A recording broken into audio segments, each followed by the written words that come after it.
Welcome dear students. In line with the previous video, in this video we are going to solve the numerical asked in the question 3C of the GTU question paper 15 December 2021, and the question is from the chapter of heat exchanger, and the data given over here is a counterflow heat exchanger is employed to cool oil of a specific heat that Cp is equals to 2.45 kilojoule per kg into degree centigrades with mass flow rate of 0.55 kg per seconds from 150 degree centigrades to 40 degree centigrades by water.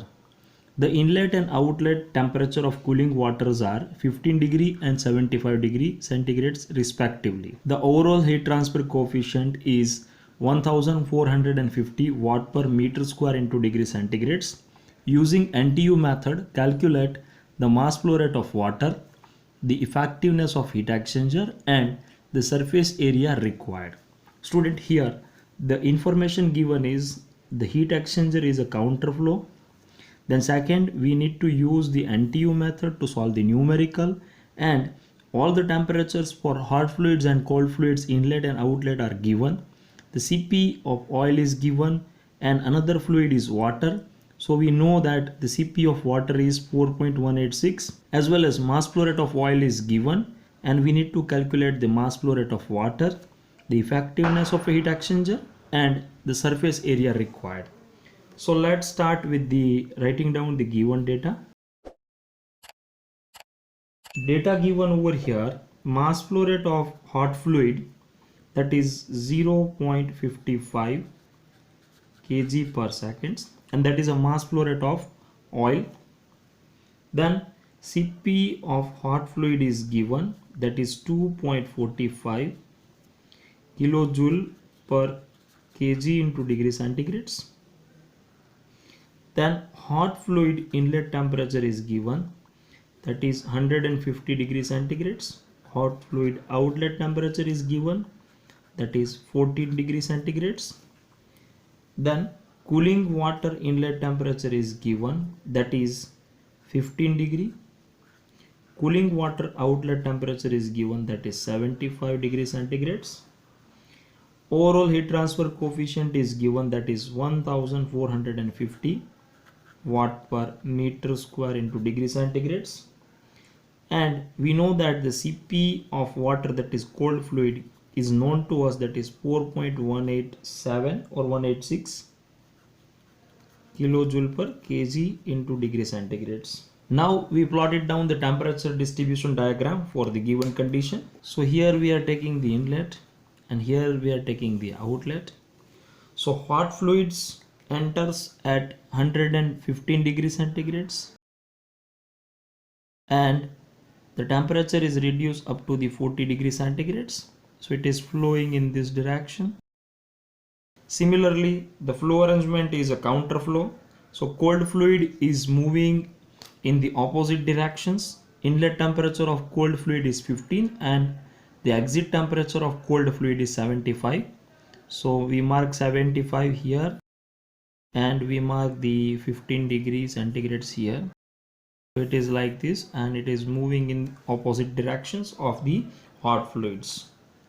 Now students, we know that the energy balance equations, that heat loss by the hot fluid which is equals to the heat gain by the cold fluids, and the formula is m dot h into Cph into Th inlet minus Th outlet.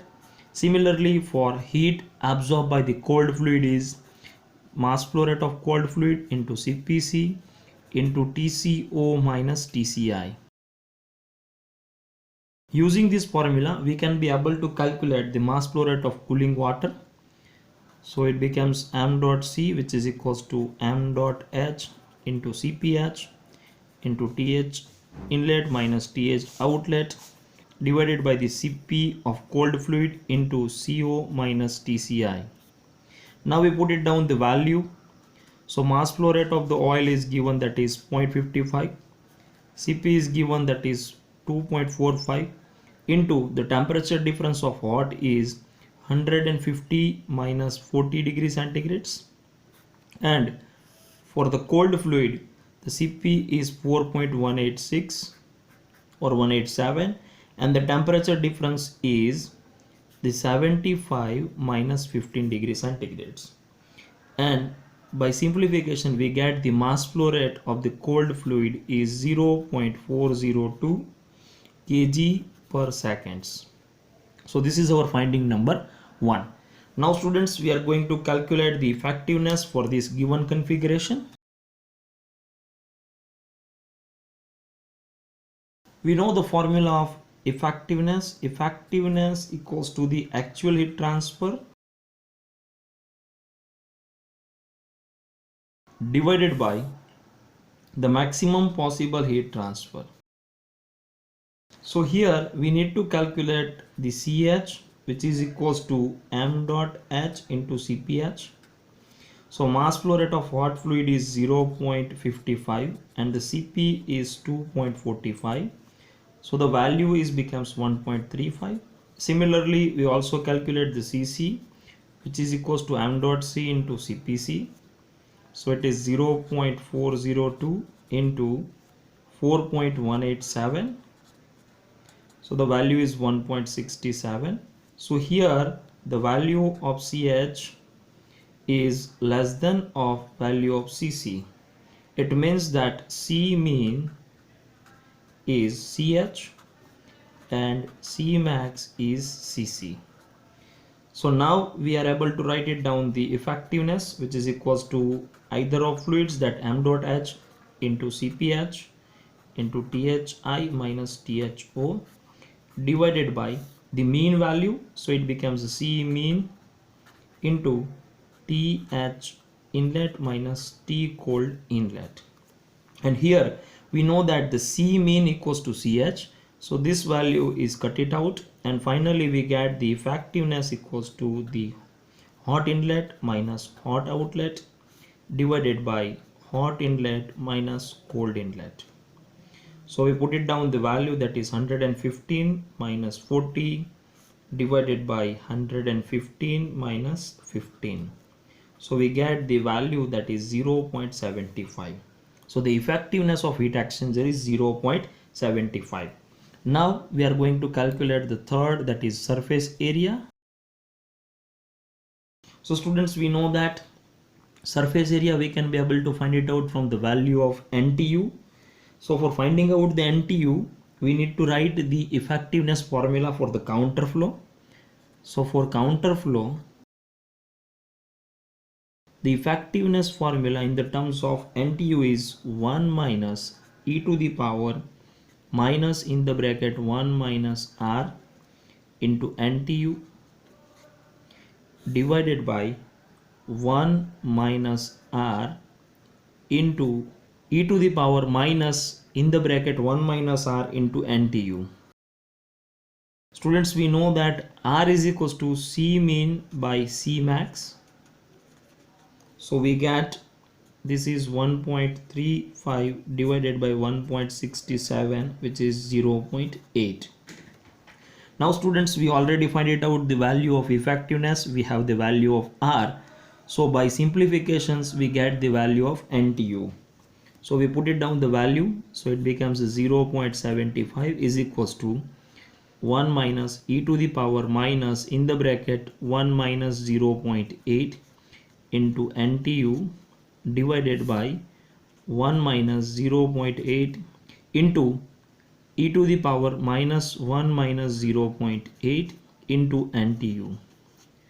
So now by simplifications we get 0.75 minus this 0.75 into 0.8, it becomes 0.6 into e to the power this 1 minus 0.8, it becomes 0.2. So we get minus 0.2 NTU equals to 1 minus e to the power minus 0.2 NTU. Now by simplifications we get 0.4 into e to the power minus 0.2 NTU, which is equals to 1 minus the 0.75, so it becomes 0.25. Now by taking the anti-logarithms, we are get the value that 0.2 NTU equals to 1.6, and finally we get the value of NTU, that is 2.35, and the formula of NTU is UA upon C mean. So U is given in the data, that is 1450, into area is unknown to us, and the value of C mean is in the terms of the watt is 1350 is equals to the value of NTU, that is 2.35. So from this we are able to calculate the area, and that is 2.18 meter square. So this is our final answer. Thank you students. Thank you for watching this video. Thank you.